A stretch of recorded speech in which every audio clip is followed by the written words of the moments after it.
hardly anything. I'm just there. I don't know anything about what it's like to, obviously don't know what it's like to drink alcohol because I'm 8 years old, and if I'm 8 years old drinking alcohol, then there's a problem. So there's this guy, and I have a really good memory, okay? Let me just stop real quick. I've got a couple disabilities, which they don't stop me nothing. I'm just mentioning them to mention them.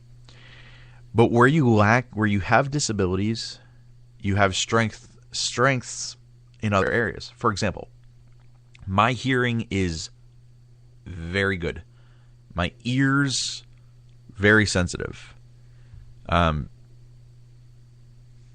My memory, of course, my memory has nothing to do with my disability at all. It's just really good for some reason. And, in some areas, obviously, I say that and I can't remember the date of the Kenny Rogers concert the first time. Second time I saw him was, I want to say, March 10 of... Was I in high school? No. It was... No, it wasn't. It was March 10, I believe, 92. It was, I don't know, Kenny Rogers has a thing for coming to Bangor on Tuesdays. So that's just weird how that works out. But anyway, and we'll get to those in a second. And those, that concert really has nothing to do with me and radio. It's just a start. So okay, Charlie Daniels, bootleg. This guy, he comes up to me and he's motioning to me that, hey, do you want to dance? All right, yeah, sure, whatever. And I just get up there and I'm, I get cerebral palsy, so it's just on my left side. So the jacket that I was wearing, for some odd reason, my left arm has a tendency to go up on its own. Subconsciously, I do this, and I definitely don't mean to. But you can see me just dancing around. My left arm is kind of up, and I'm doing it, thinking you can see me.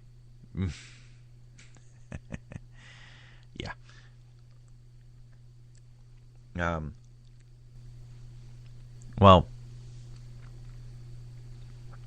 so gets up and he's like, do you want to dance? I'm like, sure. And his name, I asked him his name, and he says his name is Kevin. I said, oh, okay. Now, I don't know anything about, like I said, being drunk or anything. Come to find out, that guy was drunk. Come to find out that there was a lot of cops being called at that concert, and it was just a mess. And a lot of people got arrested, and it was crazy. So, now, what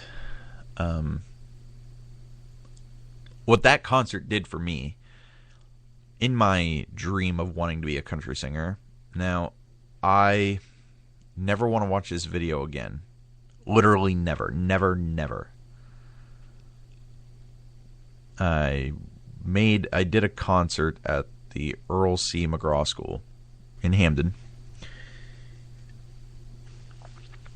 And their playground, there's almost like a stage area. Their playground's awesome. There's just like a place for you to sit, and there's a place that looks like a stage, whatnot. So I did a concert there, and I did it because, A, it was outside, just like the Charlie Daniels concert. I'm one person, but I had my sister's fiddle. I probably damaged that a little bit, and I can't remember. I remember begging my sister to let me use it, and she's like, "Don't break it," whatever. So I was like, "Okay." Or I can't remember exactly what I said. I probably started stuff with her because I'm 8 years old at the time, and I don't care. And that's what siblings do. So I called myself the Derek Michaud Band. Had a black cowboy hat on. And my teacher at the time, this was at 11:30 on this particular day, or 11 or 11:30. My teacher at the time, Carla Leatham, had me read this because of obviously I'm learning how to read. And I don't even remember anything that's on this paper. Nothing at all. And I don't know. I'm singing softly.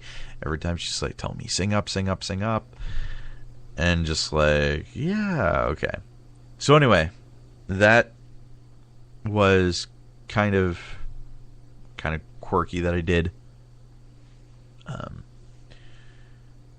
course, I went to see Alabama. Great show. Alabama, Ricky Van Shelton and Johnny Rodriguez. And I don't know why, but I was trying to think of the date. But I think I figured it out. October 26th of 1989. That was a Thursday night. It was at the Bangor Auditorium. It was one of the only times that the Bangor Auditorium did full house shows. Normally when they do concerts, it's half house. And it's, they close off half the house, obviously. So, let's move this real quick. It's hard to sit one way and have your back be a certain way. Don't want to really put myself in neck pain while I'm doing this little podcast for you. And it's weird because that concert, I saw this girl named Leanne, and we struck up a conversation, and I asked her for her phone number and never called her because I'm 8 years old. I'm not going to be like, hey, Mom, could I call that girl that we saw at the Alabama concert or whatever. So I never really thought. I'm curious, though. What if we would have met today? Who knows? No, probably not. So, now, let's jump ahead a few years, because if I tell this story year by year by year, this is going to go past 3 hours, and I only have 3 hours. So, skip ahead to 1990. I'm turning on the radio, and the station that I picked, don't know why, I just did, was 97.1 WYOU. Now, 97.1 has very important meaning to me, and I'll explain why in a little bit. And I heard Steve McKay, who now does weather, and really good job at it. And he's a pastor in Orono, which is great if you're religious, which I, unfortunately for a lot of people, I'm not, but he is, and that works for him, and that's great. He's doing really well for himself. So, the thing that I wanted to do was I wanted to call Steve McKay and talk to him, which wasn't going to talk to him for 20 minutes or 30 minutes. I just wanted to call and request a song. So I would say, hey, Mom, can I call Steve McKay? Mom, can I call Steve McKay? Whatever the case might be.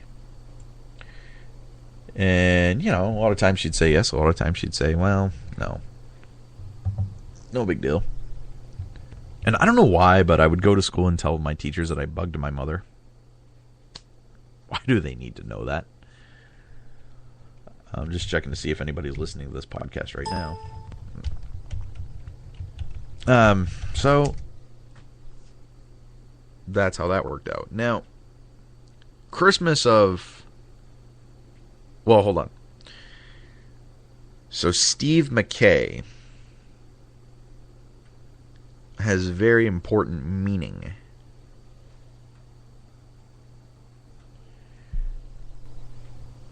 to my radio career, and he doesn't even know it. I mean, I've told him, I'm friends with him on Facebook, and I've told him. And I believe he appreciates it.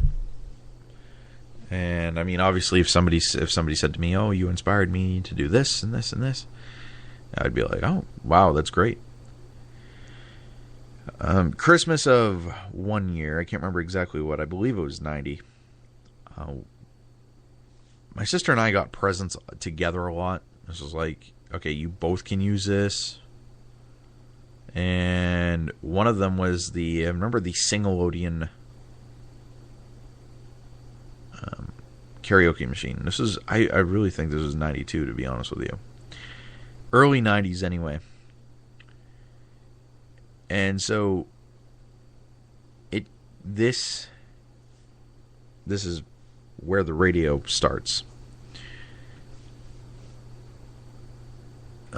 This is a thing that had an AM FM radio on there. It had a microphone, obviously, because you need the microphone in order to sing. And hence why they call it a Singalodian.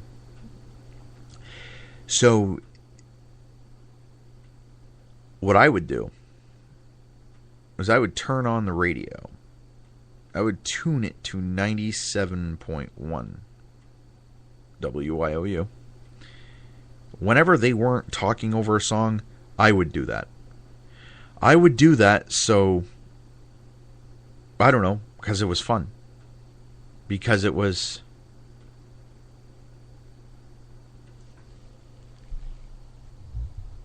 it was lots of fun. And what I'm actually going to do is post a link on Facebook about this show, just because people might want it.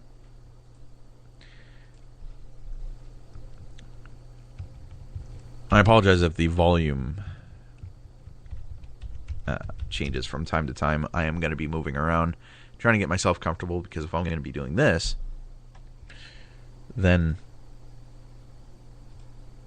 why not?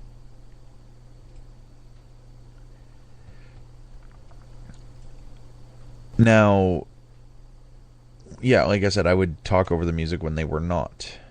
I wasn't that great, but that's kind of what sparked radio for me. Because I just thought, I don't know, I thought it was fun. I don't know anything what it was like to, I don't know anything about what it takes to be in radio at this point. I said one day back in 93, I said, wow, I want to work for this station. And